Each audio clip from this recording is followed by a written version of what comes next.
Welcome to Spookypasta, the place where nightmares come to life. Please welcome back my all-time favorite creature of the night, werewolf/dogman. I think if I was ever given the option, I'd choose to become a werewolf rather than a vampire or any other creature of nightmare. I don't know. What do you think? What would you choose to be between a vampire or a werewolf? Let me know in the comments below. Now let's get into our story. My life was saved by a dogman hunter. Call me Star.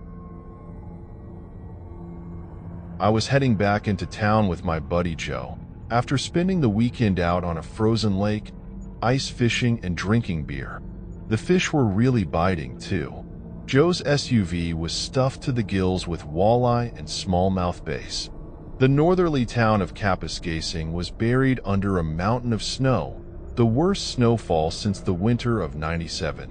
I've lived my entire life in northern Ontario, so I've seen my fair share of snow, but nothing like this. But you learn to expect the unexpected in northern Ontario. We were heading over a steep incline, enjoying a generous backdrop of pine trees painted in freshly fallen snow, when tragedy struck. We watched as two police helicopters landed on the small slice of highway, causing the trickles of traffic to grind to a halt. Not a good sign. This highway was the only road home. We later learned that a newlywed couple had collided with a transport truck, killing both the husband and wife. We were forced to turn around and head back over the hill, where we found ourselves driving through a modest-sized hamlet consisting of one stop sign, a gas station, motel, restaurant, plus a smattering of wartime houses. Except, all you could see was the pointed rooftops. The houses were completely submerged in snow. It was an incredible sight, something you only see this far up north, and even then, this was rare. Joe didn't want to stick around, waiting a good 12 hours for the road to clear. He had a wife and kids to get home to, so we pulled over, wondering what our next move should be. Joe had that look in his eye, the look he gets when he's about to do something dangerous or stupid, or both. I know this look well. Hand tight, he said, and hold on. We turned onto a crude version of a road, the kind designated for snowmobiles, with stop signs standing a mere 3 feet tall. The road was extremely narrow. Snowbanks as high as trees were towering over us like large, looming walls of white.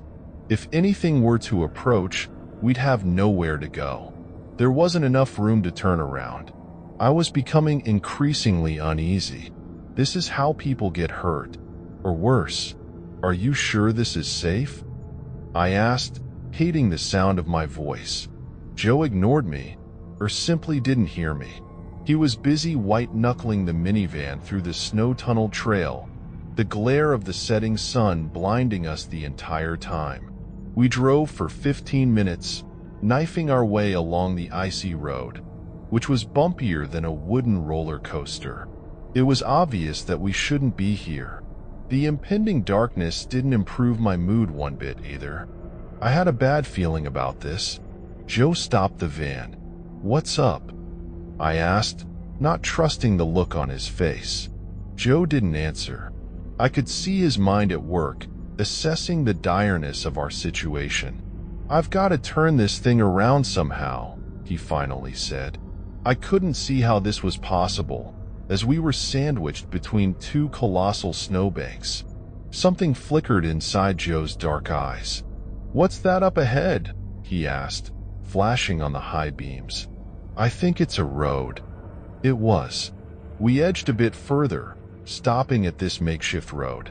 There were no signs or road markings to be seen. Nothing. In fact, this road looked worse than the one we were on. "Let's see where it goes," Joe said, cranking the wheel. As the minivan lumbered down the unmarked road, an ominous feeling swept over me. It was impossible to ignore. We were in trouble. There was no denying it. We were completely off the grid. Not even Google Maps could save us. There was only one way to go, straight. The road was leading us into the dark of the forest. And when you're this far north, that's never a good idea, especially at night. That's when the wolves come out. It was looking to be a moonless night, which didn't help us one bit. Joe's hands were quivering as he clenched the wheel, keeping us from skidding into the towering snowbank. He kept assuring me we'd be all right, but I've heard that one before. Joe slammed on the brakes. "You see that?" He pointed. "Over there." I squinted my eyes. "Look," he said. "Fire." Deep into the forest, I spotted a small, flickering flame, dancing blue and orange and yellow and wild. Probably a campfire. Just then, a strange and disturbing sound crackled through the night like a howling wolf. "You hear that?" he asked. The animal cried out again. It was the loneliest yowl I'd ever heard. "There it goes again." It sounded like a wolf, except it didn't sound like any wolf I'd heard before, and I've heard plenty. Whatever it was dangerously close. "Wolf?" I said nervously, but not believing it. As soon as those words left my mouth, a pair of glowing red eyes appeared out of nowhere. Joe stopped the car and killed the lights. "Be still," he said. I did just that. I sat motionless beside him in the car, but my hands were shaking. Those laser red eyes were approaching at an impossible speed. "Reach back and grab the gun," Joe whispered. I tried, but it was out of reach. They were on his side, closer to the back. Those glowing eyes flashed on and off, and for a moment everything was still. Then from out of nowhere the beast lunged onto the hood of the van. We screamed in unison. The thing was huge, unlike any animal I'd ever seen.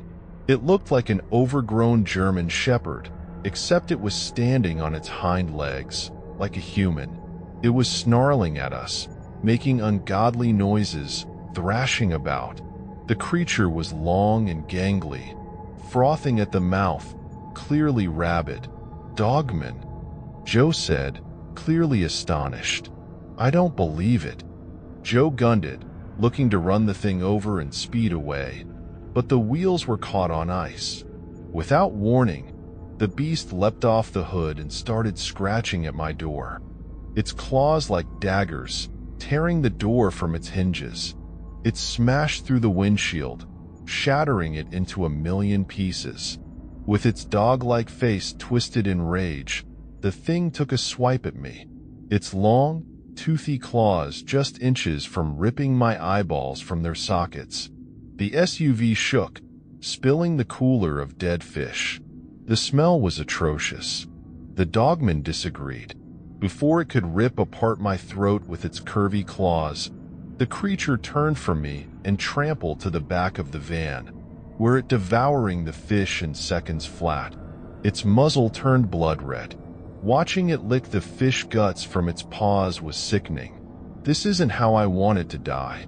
The dogman's razor-sharp teeth were on full display. The insidious brute seemed hell-bent on killing us both. We were, in fact, the main course. It took a tentative step toward us, licking its filthy face. I gave Joe a look that said, "Nice knowing you, pal," when out of nowhere came an ear-ringing blast, striking the creature in the shoulder. The thing screamed in protest. Then came another shot, hitting the beast square in the chest. Blood and gore spilled like wine across the interior of the SUV. "Someone's shooting at it," Joe proclaimed. 3 more shots rang out. The creature snarled, wiped the fleshy cartilage from its bloodied face, then attacked. Bang! The shot went wide, but it was enough to send the beast scurrying back into the woods. "Holy hell," Joe said, in a shaky voice. Without a second thought, he pulled his seat back as far as it could go, then shimmied his way into the back of the van and grabbed the gun. "We're gonna need this." All of a sudden, it was freezing. With the vehicle off and the windshield busted in, it was an igloo inside the van. "It's getting cold in here, eh?" I said, shaking uncontrollably. A large plume of steam escaped from my face as I spoke. I was in shock. I had no idea what that thing was, but it damn near killed me. The scene inside of the minivan was that out of a horror movie. The smell was even worse. I tried opening the door, but it wouldn't budge. Joe tried his door with the same results. We were stuck. I'd sliced myself to shreds before I got halfway through my windshield. Joe's door had a bullet hole where the handle should be. We'd have to escape through the back. Blood and guts and fish bones and all. It was gruesome, but we did it. Once outside, I scanned the area, searching for that dog creature that almost killed me, but it had vanished. Joe's shotgun was aimed at a speck of light approaching from straight ahead. A car. Within minutes, we were greeted by a Volkswagen microbus. It stopped directly in front of us. The driver got out and ran toward us carrying a sniper rifle, wearing a belt of ammunition. He spoke fast and with purpose, checking his surrounding while doing so. "You saw it? You did, didn't you? Excellent. Which way to go, by the way?" This guy made Clint Eastwood look like a Boy Scout. I honestly thought he was going to kill us. He frowned as he surveyed the scene. Then he shrugged. "I suppose you'll be needing my help." He ran to the bus and opened up the hatch, exposing an array of military-style weapons to the likes I'd only seen in the movies. "Holy hell," Joe said, clearly impressed.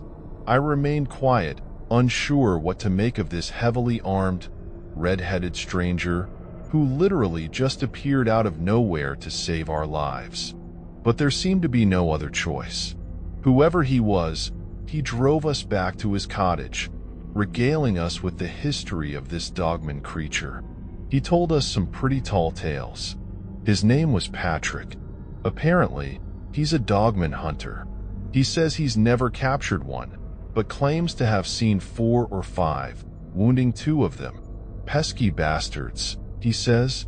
Hard to kill. He'd been hunting the one that attacked us for weeks. Apparently, it's been mutilating deer and coyotes, as well as regular cats and dogs all winter long, leaving their salvaged remains scattered along the sides of the road and in people's backyards. The locals were starting to panic. Joe and I texted home, then we stayed up all night talking about Dogman.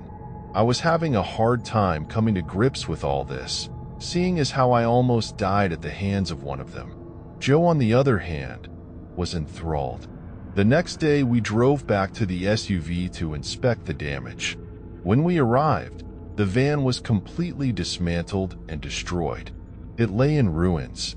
Everything inside it had been ravaged and plundered. "This isn't right," Patrick said. "There must be an explanation." We scanned the surrounding area for over an hour and came up empty-handed. A fresh blanket of snow had fallen overnight, making track finding next to impossible. The disappointment on Patrick's face was palpable. Reluctantly, we hopped into his microbus and he drove us home with our tails between our legs, where we arrived a day late and short one SUV. We stayed in touch with Patrick going forward. Joe, coming from a long lineage of seasoned hunters, was intrigued by this Dogman creature. Naturally, I was skeptical. I'm fairly certain that beast meant to eat me. The last thing I wanted to do was volunteer to go searching for it. Yet, unbeknownst to me, this was the making of a team of hunters, Dogman hunters. Still, amidst all the excitement, a feeling of trepidation had stolen over me. There was lesson to be learned from all of this, a lesson lost on my gun-toting counterparts. Some roads are best untraveled, especially in northern Ontario, where anything can happen and usually does.